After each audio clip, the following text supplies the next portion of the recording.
Olá pessoal, eu tenho a alegria de receber aqui o monge Gyoen Campos, do Templo Budista do Budismo Primordial de Londrina, no Paraná. Seja bem-vindo, monge, um abraço, que bom ter você aqui conosco. Muito obrigado pela oportunidade de estar aqui com o senhor e poder apresentar. Eu gostaria que você falasse um pouquinho para nós sobre a sua ramificação budista, sobre a sua fé, sobre o budismo rapidamente, um pouco sobre a sua ramificação. Sim. O nosso budismo chama Budismo Primordial. O título original é Homon Butsuryushu, que significa religião do caminho primordial, estabelecido pelo Buda. E o budismo ele é bem extenso, né, por ser uma religião antiga, de quase 3.000 anos, né, e como tudo vai se ramificando, né?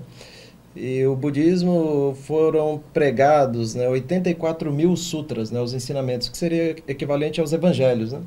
São sutras e por aí começam já as divisões, né? Tá, nós poderíamos falar que o sutra é um livro sagrado? Exatamente, é um livro sagrado. Ele tem esse status de livro sagrado? Sim, são as palavras douradas do Buda. Entendi. E você começou a seguir o budismo quando? É de nascimento, é de família? Ou... Não, minha família é cristã, né? Inclusive até minha mãe, né? Minha avó de criação, né? Minha mãe, ela é professora de catecismo, de crisma, né? Sempre fez parte da diretoria da igreja dela. E eu... Lá no Paraná? Não, isso aqui em Belo Horizonte. Belo Horizonte. Sua família é de Belo Horizonte? É de Belo Horizonte. Minha mãe, inclusive, a família dela é daqui de Pará. Certo. E eu aos 22 anos que eu fui procurar, né, o budismo. E desde então, eu estou com 33, faço 34 anos agora.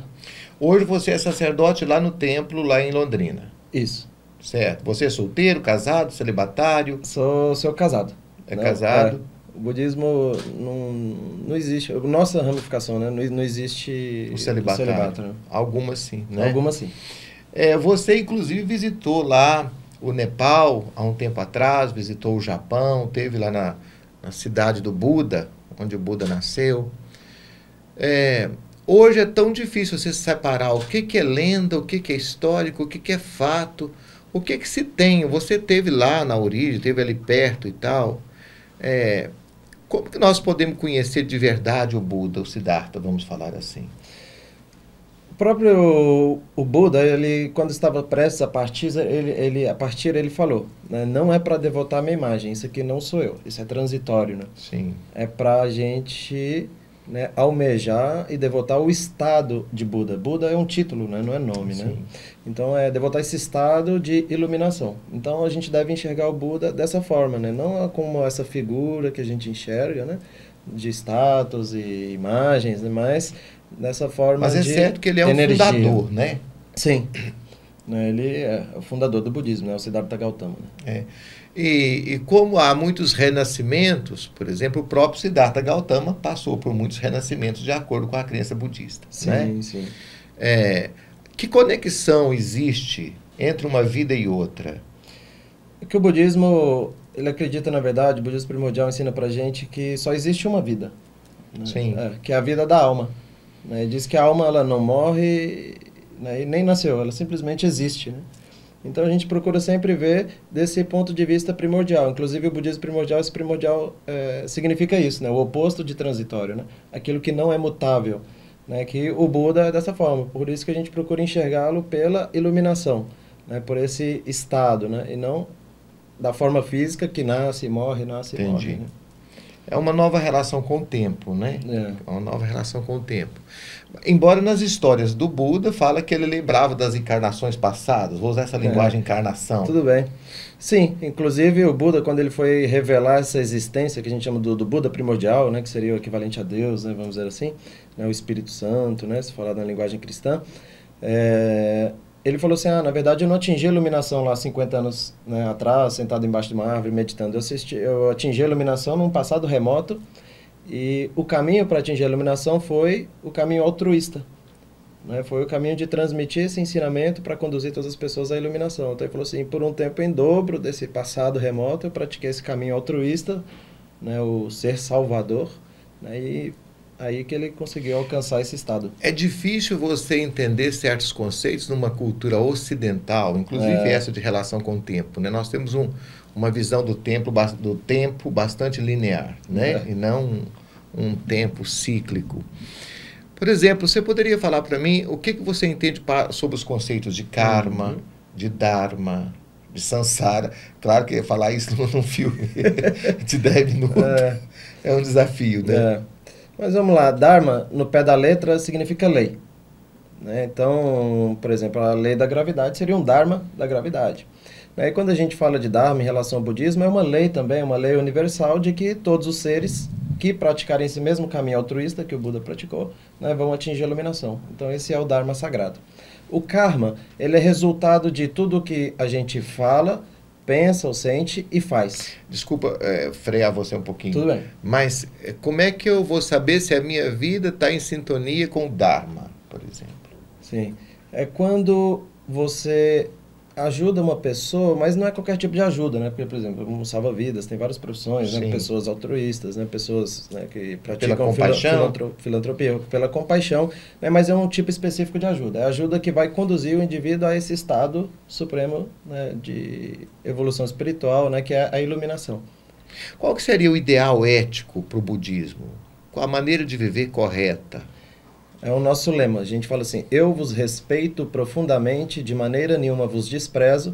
Isto justamente porque vós todos, ao praticardes o caminho de Buda, certamente atingireis a iluminação.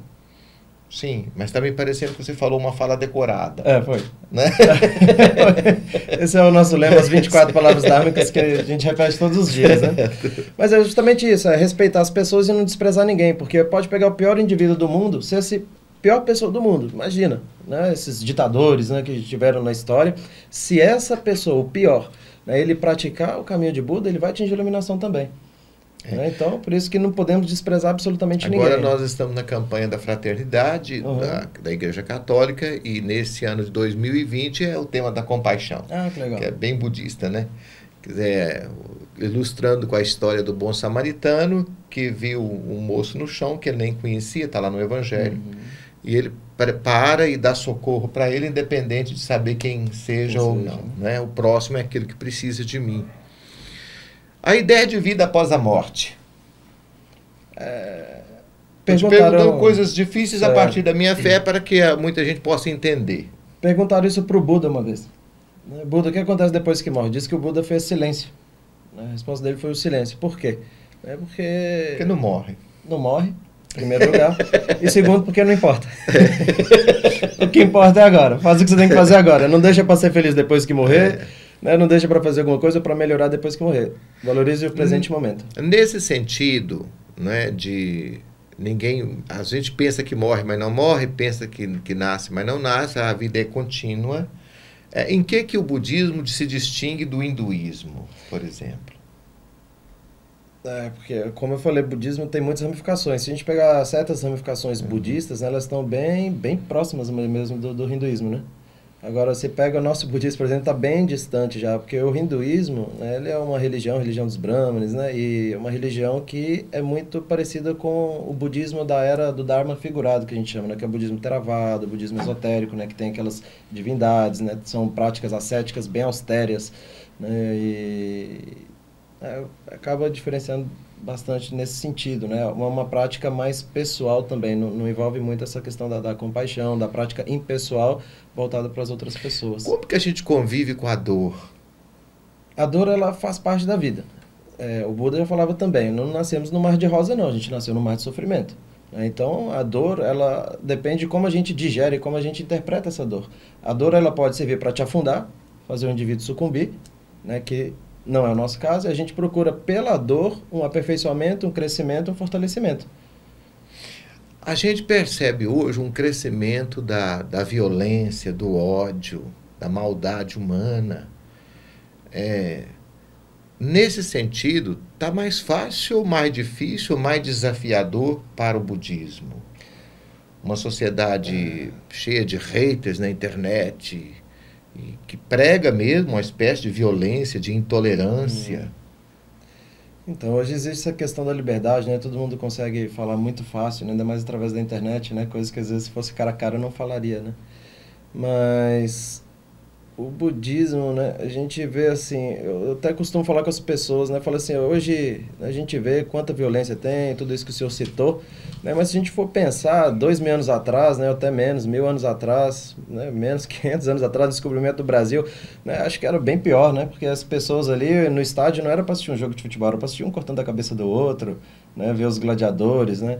Quando tinha julgamentos eram feitos em praças públicas, todo mundo, né? Podia tirar pedra até, seja o que fosse, né? As pessoas, nossa, era uma violência terrível, né? Eu acho que hoje está até bom se for comparar Agora, com... você teve no Nepal, com quase 80% da população ou mais analfabeta, uma miséria muito grande no país. Como que o budismo, assim, com essa passividade diante da vida e tudo, pode contribuir para mudar uma situação dessa? Em outras palavras, cristianismo é meio militante, Certo. não é? E eu não vejo muito isso no budismo. É simplesmente aceitar como um dado? Não, o budismo, inclusive, não, pode ser que cause essa impressão, né? Mas é um pouco militante também, eu acho, na verdade, né? Até porque a gente tem muito, ensina muito, prega muito o senso de responsabilidade.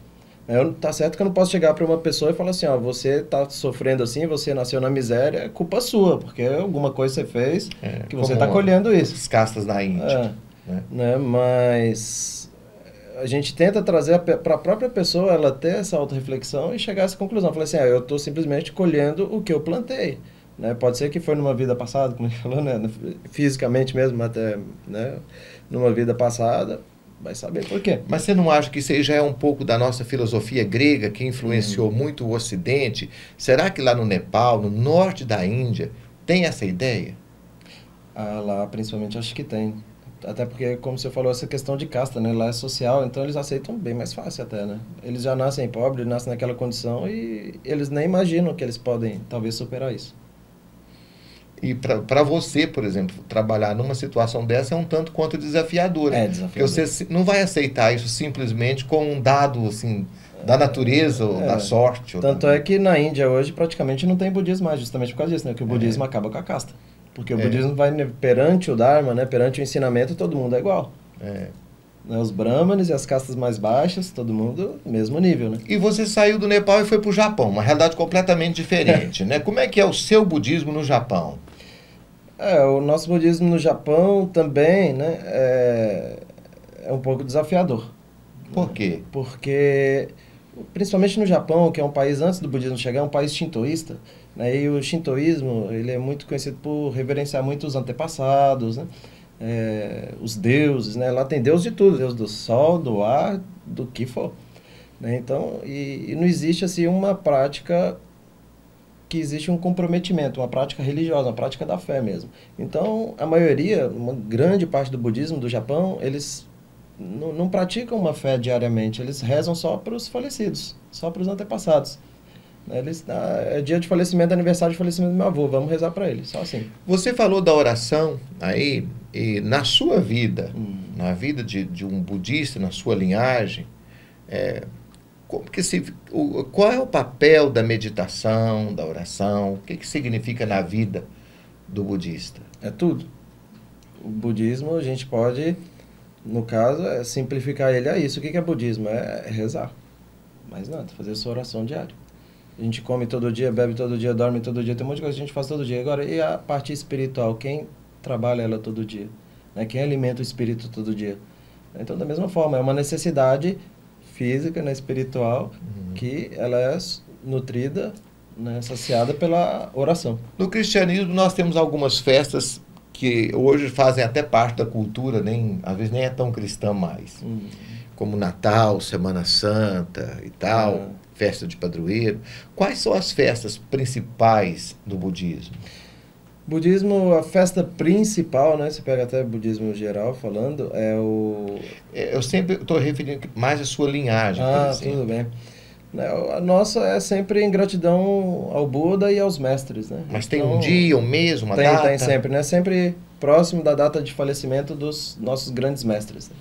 Então a gente realiza uma cerimônia especial também na ocasião da iluminação do Buda. né, que por acaso é em dezembro também, né? E também tem a festa das flores, que é a festa do nascimento do menino Buda, né, do Siddhartha, né, que é em abril. Outra coisa que eu queria perguntar para você, como que a sua religião é organizada, por exemplo? Como que a pessoa se torna monge? Como que a pessoa pode ser considerada budista? Como é que ela é organizada? Ela é organizada, dividida em duas categorias, né? Do clero e dos fiéis, né? E nas duas categorias existem as hierarquias, né?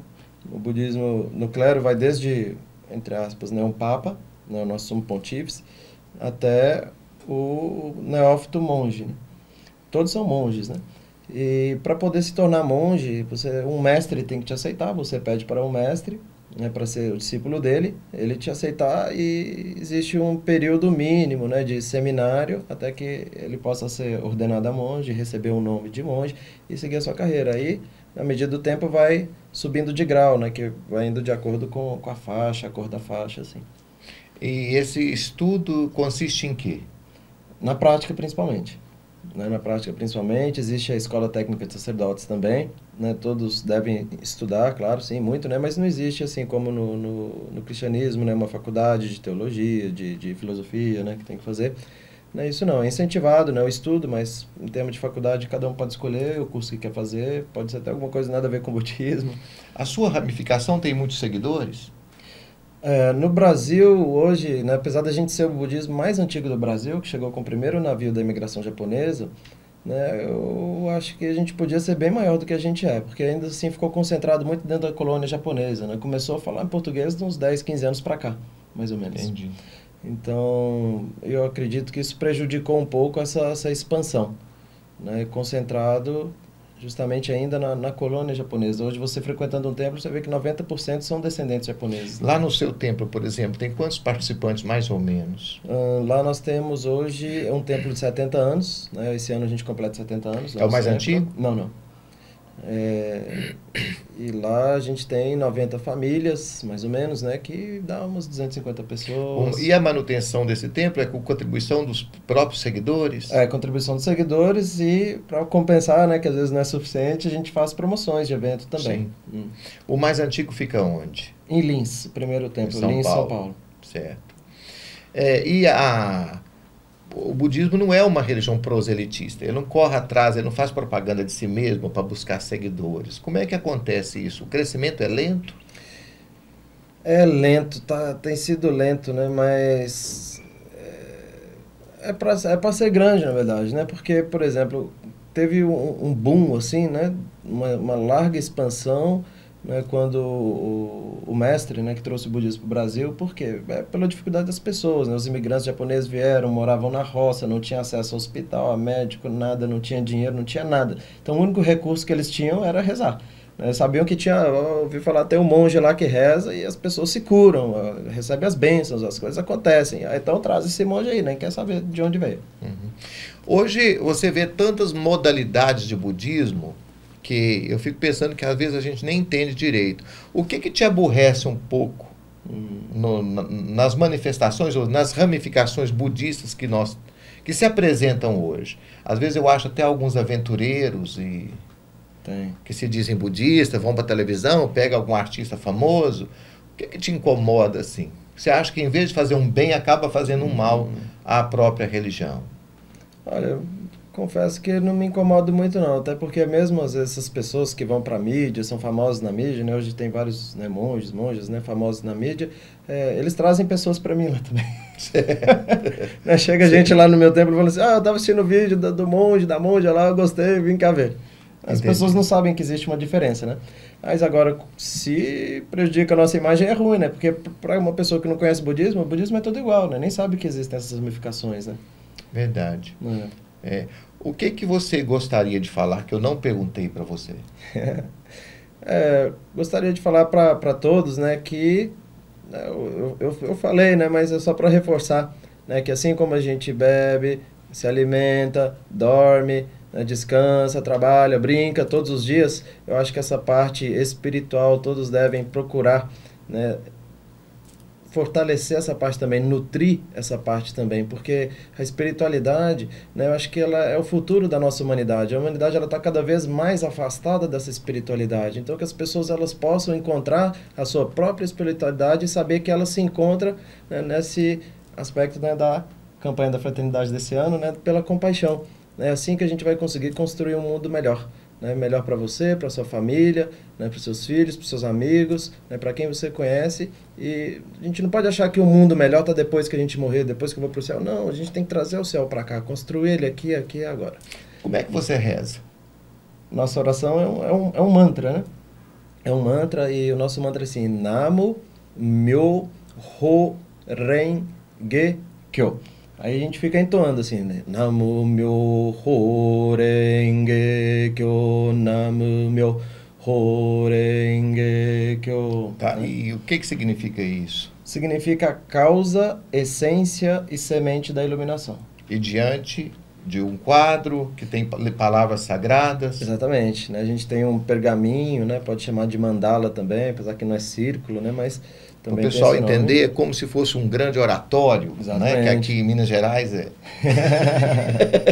É um grande oratório. Você também é mineiro. Né? Ou pequeno, né? É. A gente carrega uma correntinha, aqui tem. Não vai dar para enxergar daí, sim, né? Mas aqui tem essa. As mesmas palavras. Tem essa escritura, escrito o nome Myo Ho Renge Kyo, isso aqui representa todo o universo, né? Toda essa virtude e a própria iluminação. E as contas do texto, o que elas significam? São 108 contas, né? Isso aqui já vem também desde o hinduísmo também são 108 contas, né? E representa o quê? Nossas imperfeições, né? Os nossos karmas negativos. Então a gente carrega, né, sempre para poder lembrar que a gente precisa eliminar, né, nossas imperfeições, eliminar os nossos karmas para poder conseguir atingir o estado de perfeição, o estado de Buda. E quando você reza, você vai passando o texto na mão? Não, a gente reza bastante, reza muito rápido, que não dá nem para contar, vai perder as contas aqui. Tá certo. Olha, foi um prazer receber você aqui. Nossa, o prazer foi meu, muito grande mesmo. Delicadeza de ter vindo aqui nos atender. Você está cansado, fez uma viagem longa. A gente agradece também por você ter vindo aqui em Pará de Minas, né? Visitado o núcleo aqui de Pará de Minas, que a gente tem uma boa relação com ele, que é muito bem essa turma toda. E deixa você ir despedir dos nossos telespectadores. Eu que agradeço muito ao senhor, agradeço a rádio, agradeço o pessoal aqui de Pará de Minas. Muito obrigado por me receber. Eu estou sempre aqui. Quem quiser me encontrar um dia, né, entre em contato com a gente. Podemos deixar o contato aqui embaixo? Pode deixar o contato aqui embaixo, né, por favor. Muito obrigado a todos. Muito obrigado. Tchau, tchau.